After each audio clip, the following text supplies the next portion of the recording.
the last 5 or 6 years that I've been putting more time into it, I'm almost overcome this chord business, and I really just play melodies on the autoharp now.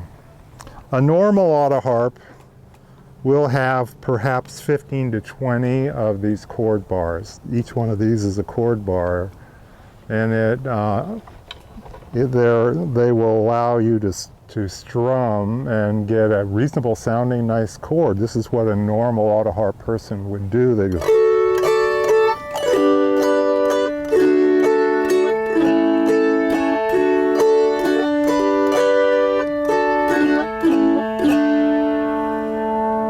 So my goal wasn't to do that, but to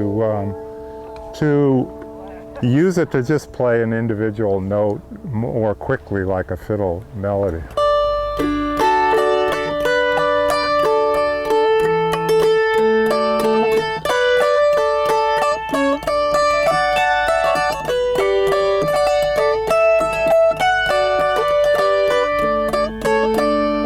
So I'm trying to get a little shuffly rhythm like an old-time fiddler.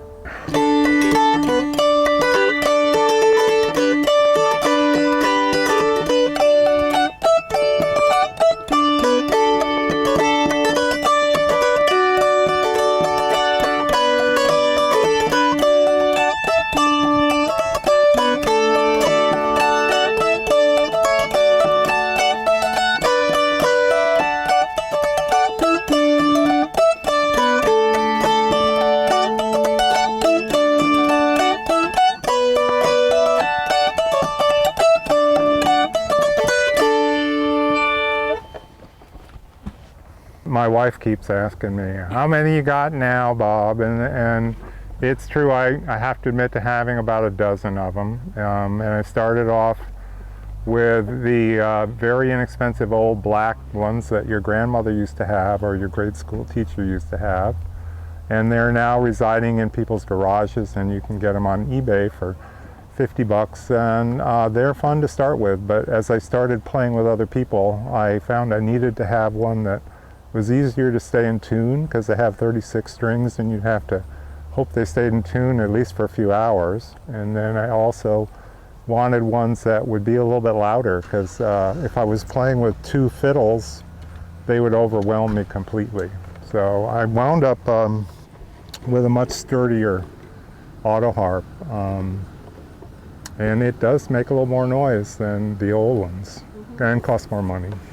A normal unchanged autoharp has the whole scale of notes. Each string is tuned to a different note, like a piano scale. But what we've discovered is that you can, well, and then one like that will play in any different key, just like a piano. Whereas if you want to have a little more noise, a little louder, you can tune a couple of strings the same, very much like a mandolin. So I've done this where the paired strings are tuned to the same note.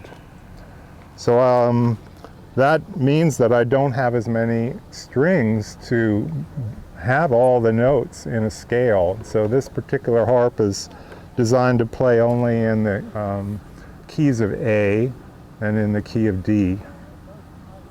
I have another harp that is set up to play in the key of G and the key of C.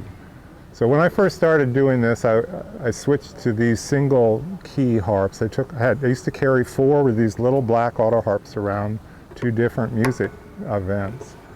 And then I had to tune 4 36 string harps before I went out. And so I didn't like to do that too long. And then I shifted over. Now I only have 2 harps. And now I have a strobe tuner that just, it's real-time tuning, and I can tune it in about 15 minutes, both of them. So, you know, you advance and take advantage of the technology. I'm in my late 60s, and I've been retired, luckily enough, for a number of years. And the music has really given me a whole lot in the later stage of my life here. I have never performed on a stage until I started doing this. The most fun I get now is getting together with a fiddler, and my wife plays guitar, and the three of us go to farmers markets, and we can sit there and play some fiddle tunes, and moms come by with their strollers, and the little kids start hopping around, and you know, they like us, they like me, and I'm getting enjoyment out of that. So I really think it's a very good thing for both me and many other people to, you know, find something new and work it so you get some real enjoyment out of it. I mean, that's why we're here. You know, we can't all be depressed about the changing environment and the lack of jobs, you know. My wife and I like to go hiking and backpacking in the desert, and she plays guitar and is now learning the ukulele. And so we wanted to have an instrument that I could backpack in or hike in for long day hikes, and we could play together. So look at this nice little miniature autoharp. I just got it a couple days ago, and it has the same number of strings there, but they're a little bit closer together. So I got it set up the same way. Let's see if we can play Roscoe on this.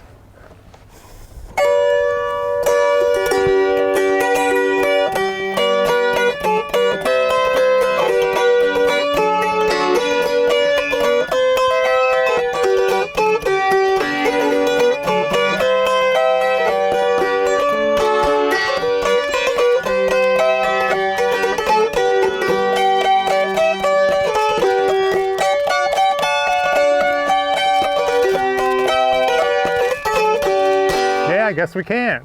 All right.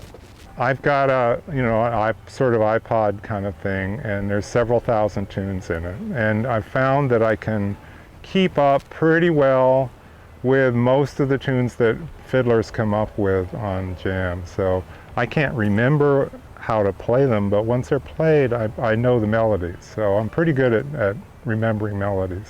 Here, let's see, here's a tune called Roscoe.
Thank you.